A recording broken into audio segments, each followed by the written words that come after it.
Assalamualaikum warahmatullahi wabarakatuh. Nama saya Suci Nadira Saputri dengan nomor NPM 10121047 dari kelas C4 Manajemen, mahasiswa Universitas Teknologi Digital. Di video kali ini saya akan menjelaskan mengenai materi Ma'rifatullah dari pertemuan 1 sampai pertemuan 4 untuk memenuhi tugas ujian tengah semester mata kuliah Pendidikan Agama Islam 3. Bab-bab yang akan dijelaskan pada video kali ini yang pertama yaitu tentang ahamiyatu ma'rifatullah atau pentingnya mengenal Allah. Lalu at-thariq ila ma'rifatullah yaitu cara menuju ma'rifatullah. Yang ketiga ada al-manawi fi ma'rifatullah atau penghalang mengenal Allah. Dan yang terakhir yaitu al-adillah ala wujudillah. Langsung saja kita ke materi yang pertama. Materi yang pertama yaitu ahamiyatu ma'rifatullah atau pentingnya mengenal Allah. Ma'rifatullah berarti usaha manusia untuk mengenal Allah baik wujud maupun sifat-sifatnya. Alasannya karena al-maudu atau pembahasan yang sangat agung. Allah Ta'ala adalah Rabbul Alamin.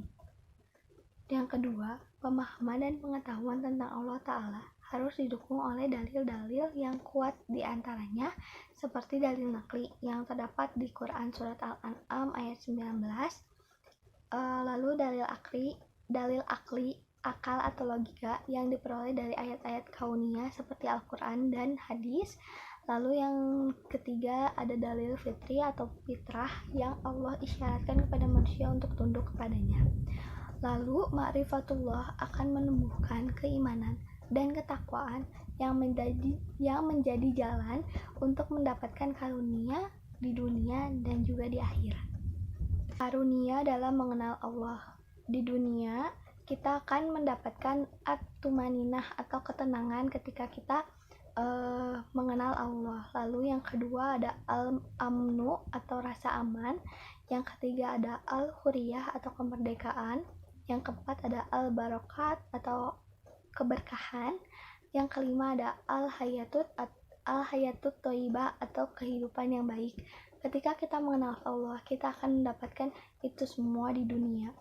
Tidak hanya itu, kita juga akan memperoleh karunia di akhirat, yaitu yang pertama ada dukhuluh jannah atau dimasukkan ke dalam surga. Dan yang kedua yaitu mardatillah atau kita mendapatkan keridhaan Allah Ta'ala. Materi yang kedua yaitu mengenai at-thariq ila ma'rifatullah, yaitu cara menuju ma'rifatullah. Allah Subhanahu wa Ta'ala tidak pernah menampilkan kewujudan zatnya secara langsung dan dapat dilihat. Allah menganjurkan kepada manusia menerusi Nabi Muhammad SAW agar berpikir pada makhluk-makhluk Allah tetapi bukan tentang zat Allah. Makhluk-makhluk yang menjadi tanda kebesaran dan keagungan Allah yang disarankan dalam banyak ayat Al-Quran agar menjadi bahan berpikir tentang kebesaran Allah. Cara bermakrifat untuk melakukan ma'rifatullah yaitu ada dua saran. Yang pertama, memikirkan dan memperhatikan segala sesuatu yang diciptakan oleh Allah seperti alam semesta ini. Lalu yang kedua, mengenal nama-nama Allah dan sifatnya.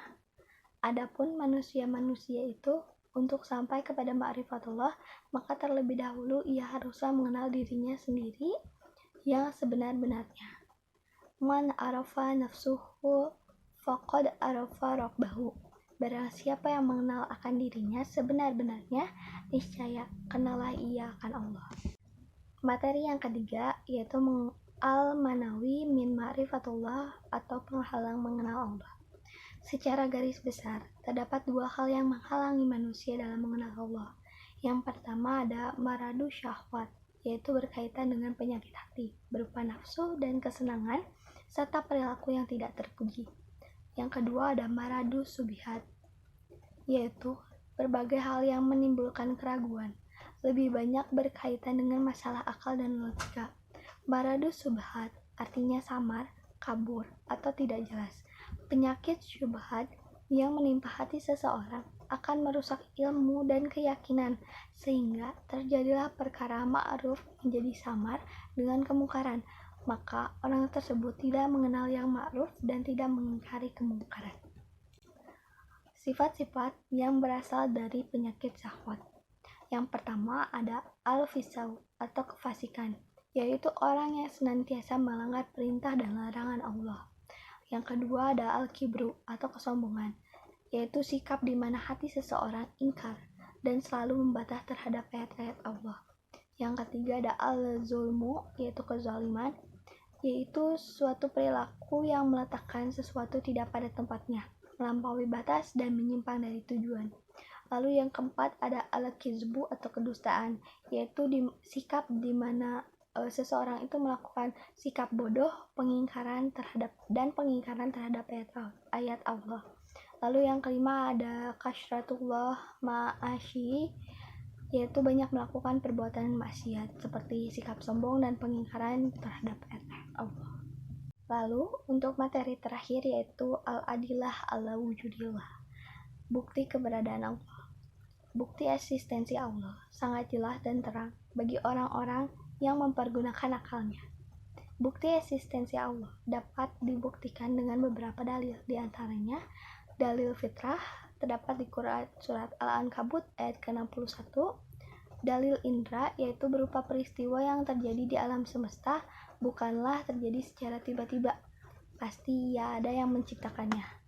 Lalu yang ketiga ada dalil akli, yaitu dalil yang bersumber dari akal bersifat ilmu sebagai petunjuk dan petimbang akal pikiran yang objektif. Yang keempat ada dalil nakli, yaitu bukti atau landasan tentang kebenaran dan ketidakbenaran berdasarkan Al-Quran dan hadis. Lalu yang kelima ada dalil sejarah, yaitu ilmu sejarah yang digunakan untuk mempelajari peristiwa penting masa lalu manusia yang berfungsi sebagai peringatan seperti yang dijelaskan di Quran surat Ali Imran ayat ke-137. Lalu selanjutnya yaitu mengagungkan Allah pada bukti keberadaan Allah, yaitu pada diri setiap manusia merupakan tanda-tanda yang nyata atas keagungan penciptanya. Mengagungkan Allah dapat dilakukan dengan mengenal asma dan sifatnya, merenungkan ayat-ayatnya, tadabbur terhadap nikmat-nikmat dan karunia-Nya, mengenal syariat-syariatnya, perintah-perintah dan larangannya, dan mengagungkannya dengan menjunjungnya dan mengamalkannya, karena itulah yang akan menghidupkan iman di dalam hati. Lalu yang terakhir dalam bukti keberadaan Allah yaitu mentauhidkan Allah.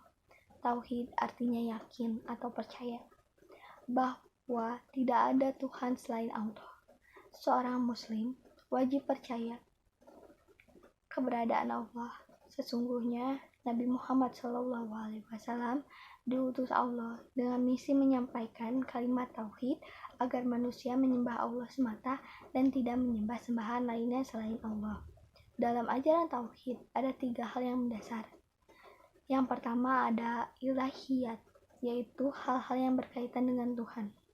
Yang kedua ada nubuat, yaitu hal-hal yang berkaitan dengan para nabi yang diutus oleh Allah Subhanahu wa Ta'ala. Yang ketiga ada sam'iyat, yaitu informasi yang dibawa oleh para nabi tersebut berupa wahyu yang diterima dari Allah Subhanahu wa Ta'ala yang disampaikan kepada umatnya, untuk disampaikan kepada umatnya seperti Al-Quran dan hadis. Sekian pemaparan materi mengenai ma'rifatullah dari saya.